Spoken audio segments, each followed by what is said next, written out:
the Overman Warrior Podcast.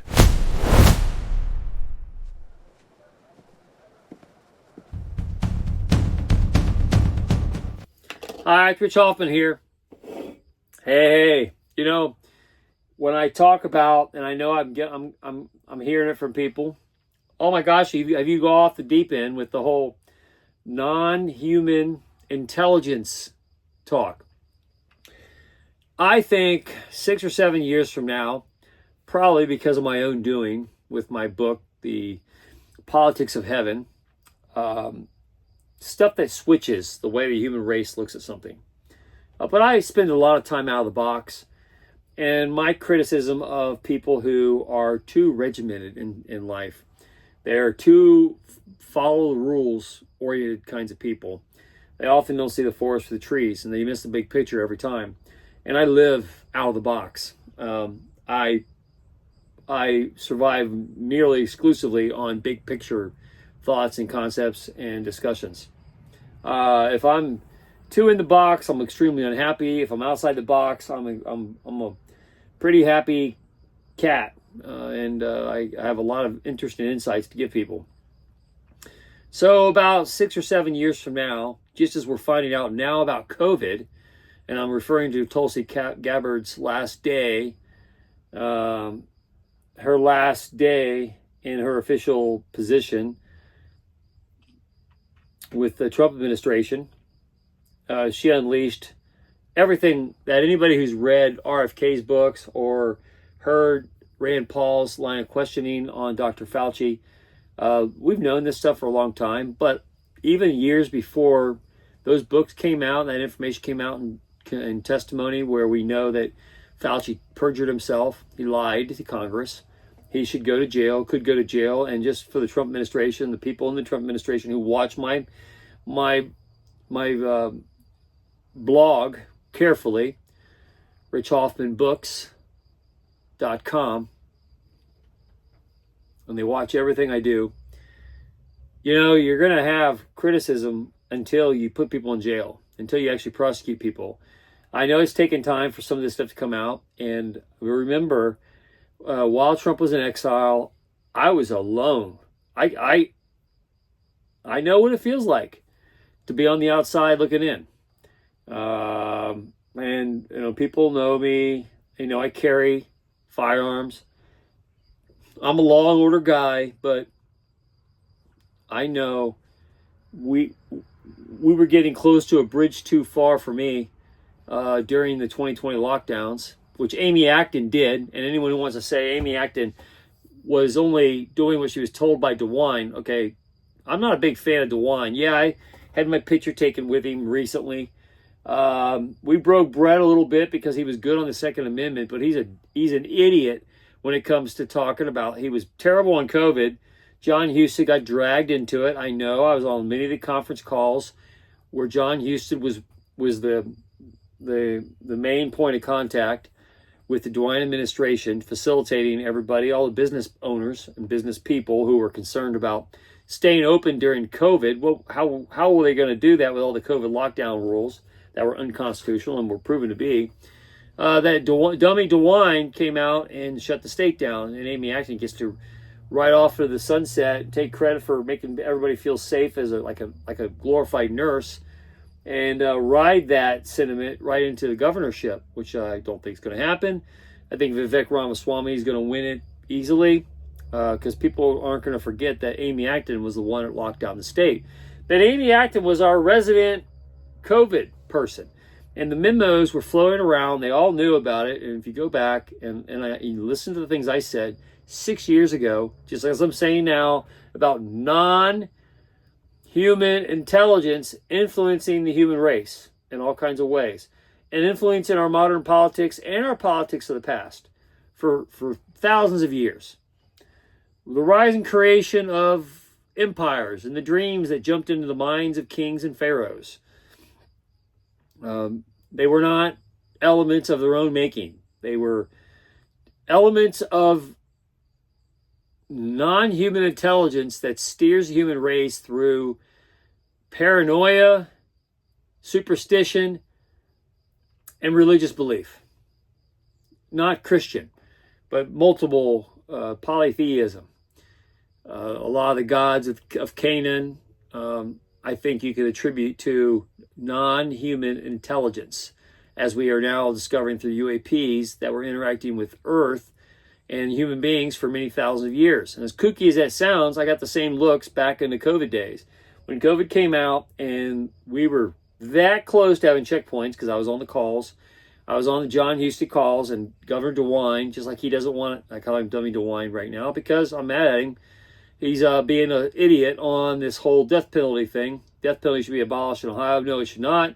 My argument is, why do we want to pay? Death penalty isn't there to deter criminals from killing other people.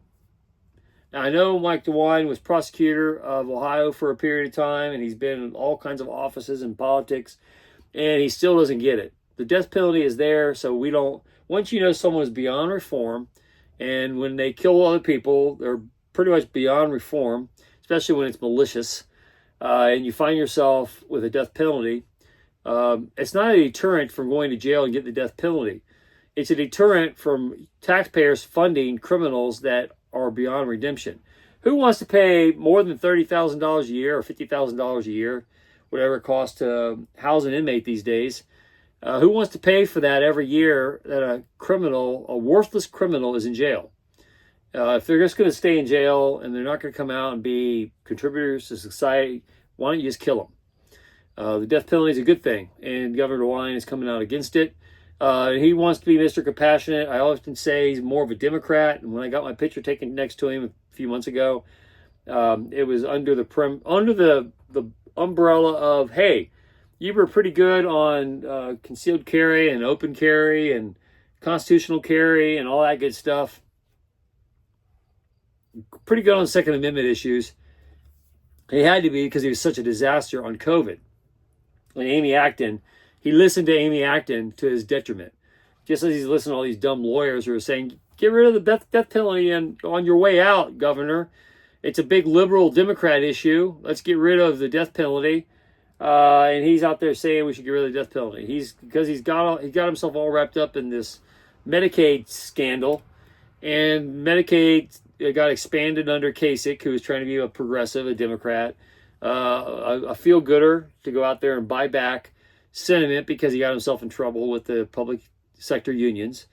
And I'll take credit. I'll say because the administration listened to people like me. I was on WLW talking about it several times a week, and he listened to the station every day. And a lot of people who listen to me every day or read my stuff every day also talked to Kasich every day. And they went after the public sector unions because I designated that, not just me, but a lot of people at the time, the Tea Party people, designated that as a problem, and public sector people were making too much money. And they never, the collective bargaining against Ohio taxpayers was a bad deal. So Kasich came out against it, got burnt in the 2012 election on it, and backtracked and expanded Medicaid in order to be more of a Democrat. And then that's the same thing that we have with DeWine right now with the death penalty issue. But a lot of these guys keep getting themselves in trouble because they don't listen. And even though people who listen to me every day are like, why is he going over the deep end, a place I can't follow? And that's non-human intelligences and this whole disclosure day stuff. He's going on and on about aliens visiting Earth. I can't deal with a guy like that and take political advice from him. All right, so when there were checkpoints being set up, or the talk about checkpoints being set up to lock down COVID, and it was unconstitutional, and I was actually at the time, I was in roomfuls of and on calls with Lieutenant Governor and lots of legislators and the kind of lawyers that get paid $2,000 an hour, big time firm lawyers, highly paid. And I was the only one saying, guys, this is unconstitutional. Guys, this isn't going to work. From day one about COVID. Now, what did we learn about COVID? Okay, well, Tulsi Gabbard came out and said everything that I had been saying from day one about COVID. And on her last day working for the Trump administration, on her way out the door, she drops this. Listen to this. Where did we hear this before? It took 6 years to get it out, and her to have access to all this stuff from day one. Why all the scandal? Why does it take so much to get this out of these people? But listen to her. This is her idea. I was saying this stuff from day one. And yeah, and when you talk about carrying guns, and people know I carry guns, and I was prepared to get into a shootout over these checkpoints because I was a target. I was on the target list with the Biden people in charge and in place, and all the January 6th prisoners being thrown away and having the key locked away. That's what happened when you have political persecutions. And I was on the political persecution list. And I was ready for a shootout at any time with anybody. Even though I'm a law enforcement kind of person, I love law and order society. The law and order was being used against free people for ways, and I was the only one saying at the time, even Rush Limbaugh in that last year of his life, even Rush Limbaugh was saying, hey guys, let's listen to the authorities. And Trump was listening to authorities. Everyone was listening to authorities. I was literally the only one saying what Tulsi Gabbard is saying right now after she had a chance to look at the books. But I know it because I know how to read conspiracies. I know how to read people's behavior because I think outside the box.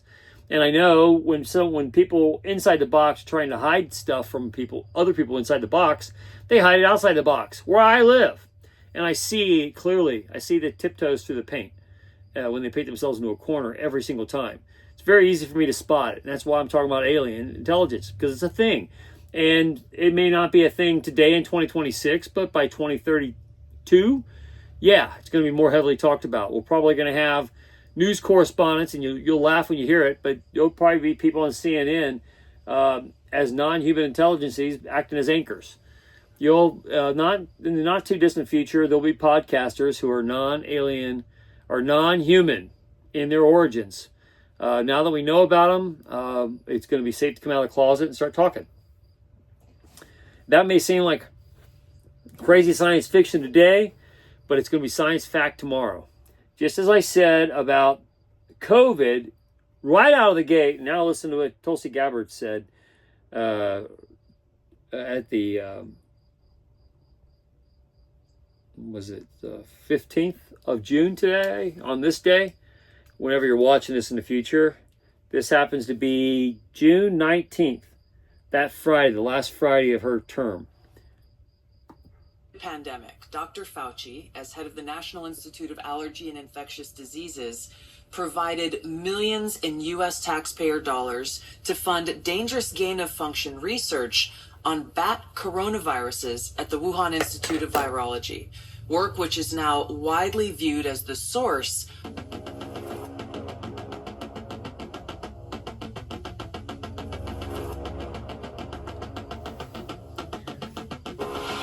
Everybody's so surprised at all this. And it's not at all surprising.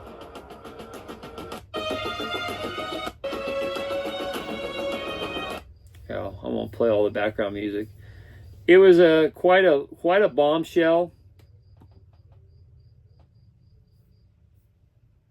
You guys, after years of marriage, this right here is absolute magic. Blue Chew Gold.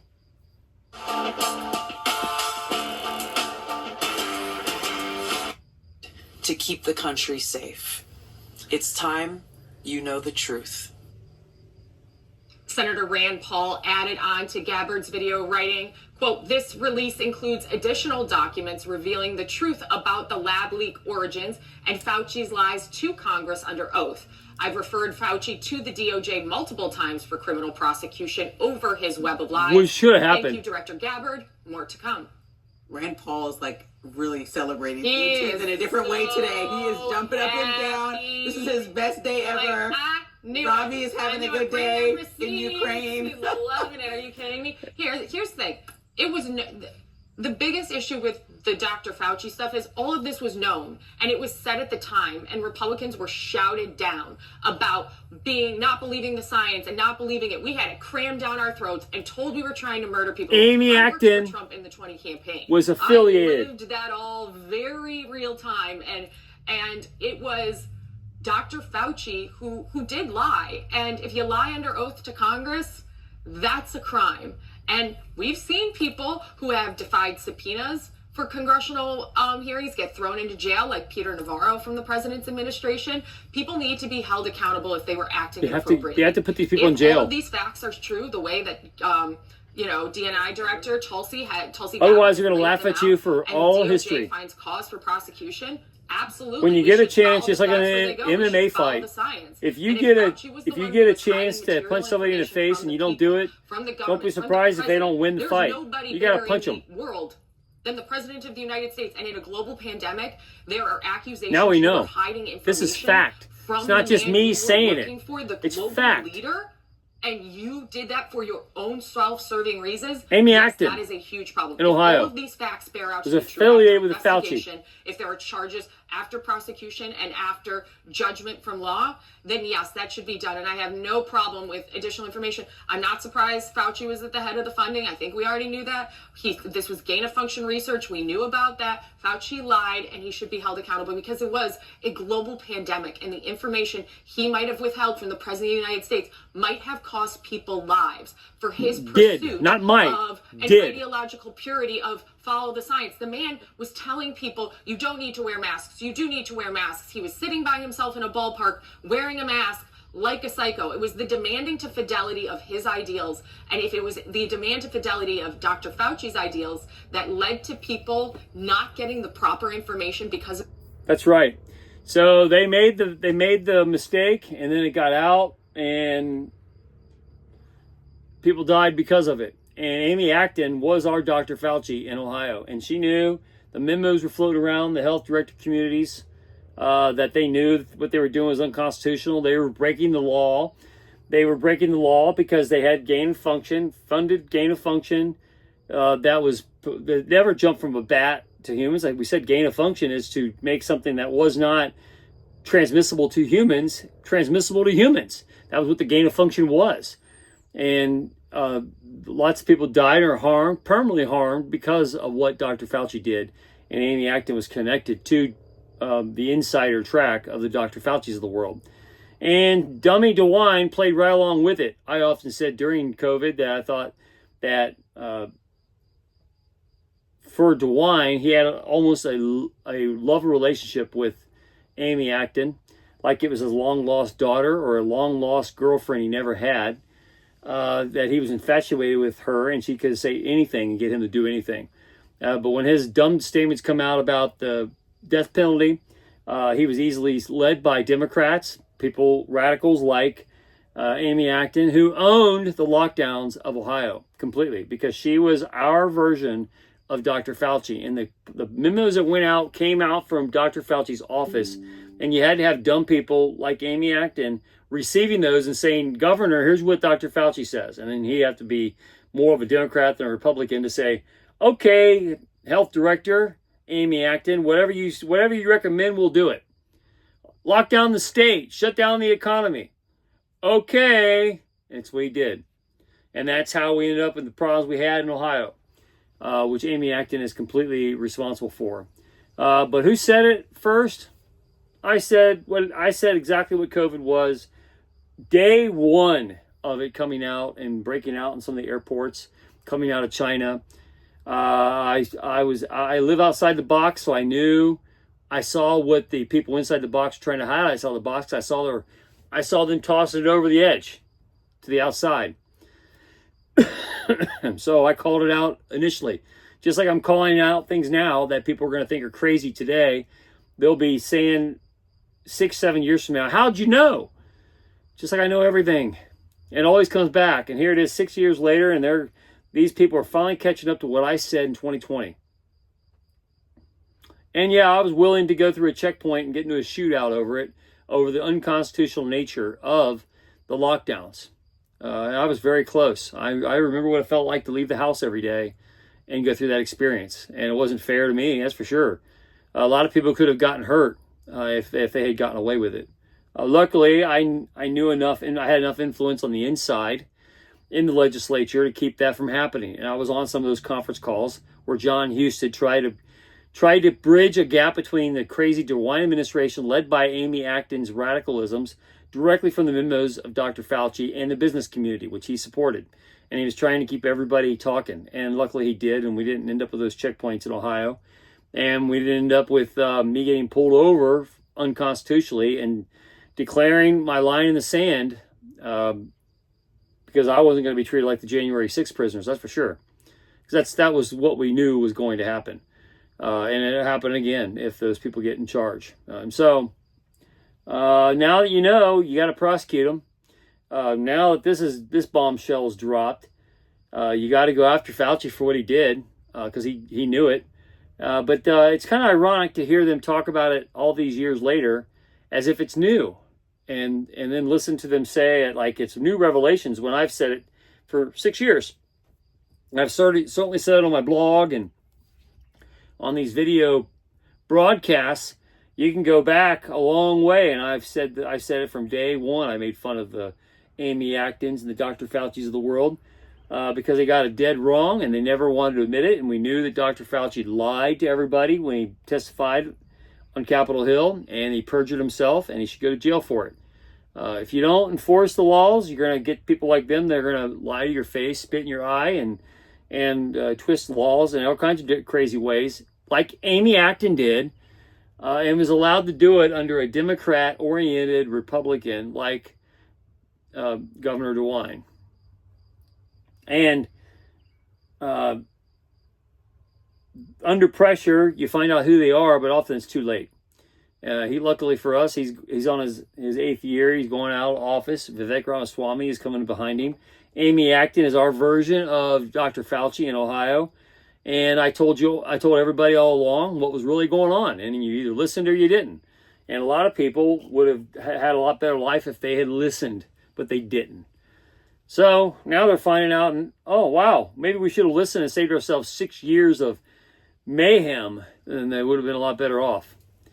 But they didn't. Anyway, for shopping here, share, subscribe. Make tomorrow a better day. If you haven't read my book, The Gunfighter's Guide to Business, I think you'll love it. Anyway, have a good day. See you later. In the age of disclosure, you must understand the politics of heaven. Coming soon.